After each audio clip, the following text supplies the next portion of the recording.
వర్షాకాలంలో వచ్చే సీజనల్ వ్యాధుల పట్ల అప్రమత్తంగా ఉండాలని వైద్యులు సూచిస్తున్నారు.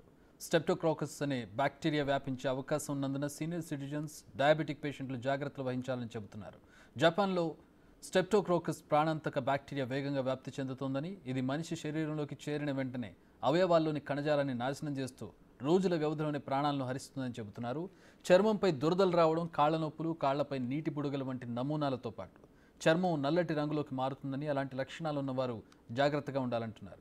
జపాన్ దేశంతో పోలిస్తే భారత్లో బ్యాక్టీరియా వల్ల వచ్చే కేసులు తక్కువగా ఉంటాయంటున్న నిమ్స్ ఆసుపత్రి జనరల్ ఫిజిషియన్ భానుప్రసాద్తో మా ప్రతినిధి Ram Prasad face to face.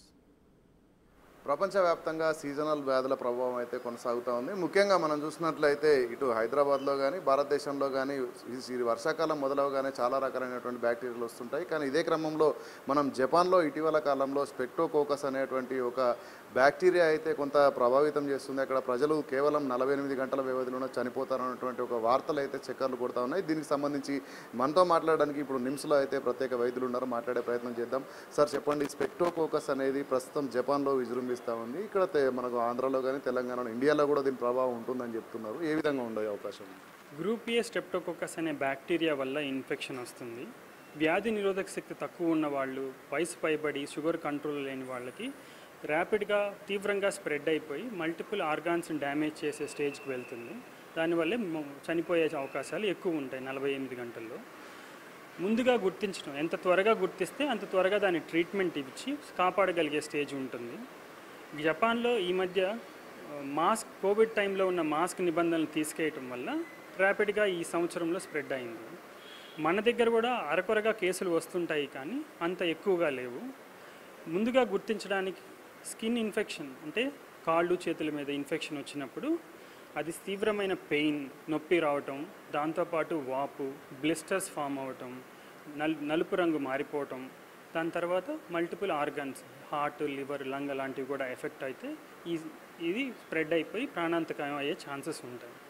ఇలాంటి లక్షణాలు ఉన్నవాళ్ళు త్వరగా ఆసుపత్రిలో చేరి సర్జరీ చేయించుకొని దాని తర్వాత పవర్ఫుల్ యాంటీబయాటిక్స్ ఇవ్వటం వల్ల ఇంప్రూవ్ అయ్యి దీన్ని క్యూర్ చేసే ఛాన్సెస్ ఎక్కువ ఉంటాయి. అదేవిధంగా మనం చూస్తే ప్రధానంగా ఈ స్టెప్టోకాకస్ అనేటువంటి బ్యాక్టీరియా ఏజ్ గ్రూప్ వాళ్ళలో ఎక్కువగా వచ్చే అవకాశం ఉంటుంది. ఎవరిని ప్రభావితం చేస్తుంది ఎక్కువగా దీని ఇన్ఫెక్షన్ అనేది?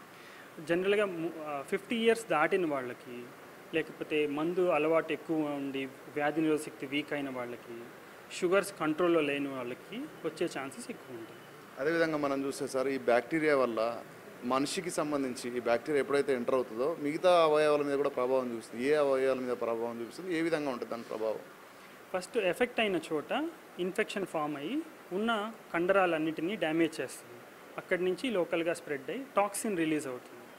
టాక్సిన్ బాడీలో ప్రతి ఆర్గాన్ని ఎఫెక్ట్ అయ్యి, హార్ట్ని ఎఫెక్ట్ అయ్యి బీపీ పడిపోవటం, లంగ్స్ ఎఫెక్ట్ అయ్యి ఆక్సిజన్ డ్రాప్ అయిపోయి వెంటిలేటర్ మీద వెళ్ళే స్టేజ్ రావటం, కిడ్నీలు ఫెయిల్ అయిపోయి డయాలసిస్ రిక్వైర్మెంట్ అయ్యే ఛాన్సెస్ ఉండటం, లివర్ కూడా చెడిపోయే ఛాన్సెస్ ఎక్కువ ఉంటాయి.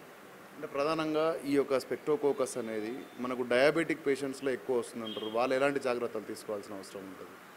హెల్దీ లైఫ్ స్టైల్, అంటే సరైన షుగర్ కంట్రోల్లో పెట్టుకోవటం, వ్యాయామం, తర్వాత ఫుడ్ హ్యాబిట్స్ని హెల్తీగా ఉంచుకుంటే, షుగర్ కంట్రోల్లో ఉంటే ఈ ఇన్ఫెక్షన్ ర్యాపిడ్గా స్ప్రెడ్ అవ్వటం, ఇంత సివియారిటీ రాకుండా ఉండే ఛాన్సెస్ ఉంటాయి.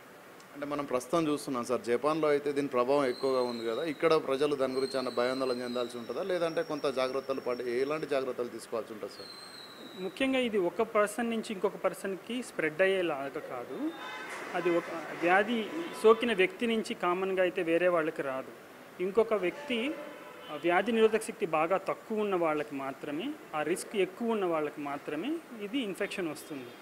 ఆ ప్రభావం మన పాపులేషన్ మీద చాలా తక్కువ ఉండొచ్చు.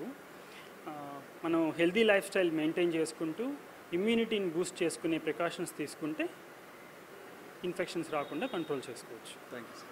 ఇది పరిస్థితి. మొత్తానికి చూసుకుంటే స్టెప్టోకాకస్ అనే బ్యాక్టీరియా ఏదైతే ఉందో అది ఒకవేళ మనిషికి కనుక ఎంటర్ అయినప్పుడైతే దానివల్ల చాలా ఆర్గాన్స్ మీద ప్రభావం ఉన్నప్పటికీ కూడా ఇటు జపాన్తో పోల్చుకుంటే అయితే భారత్లో కొంచెం ఇక్కడ ఉన్నటువంటి ప్రజలకు రెసిస్టెన్స్ పవర్ కాస్త ఎక్కువగా ఉండడం వల్ల ప్రభావం కొంచెం తక్కువగా ఉండే అవకాశం ఉంది. కానీ ఇక్కడ ఉన్నటువంటి డయాబెటిక్ పేషెంట్సే కానీ 50 సంవత్సరాలు పైబడిన వయసు వాళ్ళకి కానీ ఈ బ్యాక్టీరియా కనుక సోకినట్లయితే వారికి ఎలర్జీతో పాటు కొంత కాళ్ళ నొప్పులు కానీ ఇవన్నీ వచ్చే ప్రభావం ఉన్న నేపథ్యంలో త్వరితగతిన గుర్తించిన వెంటనే దానికి సంబంధించినటువంటి ట్రీట్మెంట్ ట్రీట్మెంట్ తీసుకుంటే అయితే ఎలాంటి ఇబ్బందులు ఉన్నాయని చెప్పేసి అయితే మనతో డాక్టర్ భానుప్రసాద్ అయితే తెలపడం జరిగింది. ఖచ్చితంగా ఈ వైరస్ అనేది పూర్తి స్థాయిలో ప్రభావం చూపించకపోయినప్పటికీ కూడా మేజర్గా ఇక్కడ ఎవరైతే డయాబెటిక్ పేషెంట్లు ఉంటారో, ఎక్కువ ఏజ్ గ్రస్తులు ఎవరైతే ఉంటారో వారు మాత్రం తప్పనిసరిగా జాగ్రత్తలు పాటించాల్సి ఉంటుందని మనం తెలుపుతున్నారు. కెమెరామెన్ వినోద్తో రామ్ ప్రసాద్, బిగ్ టీవీ, హైదరాబాద్.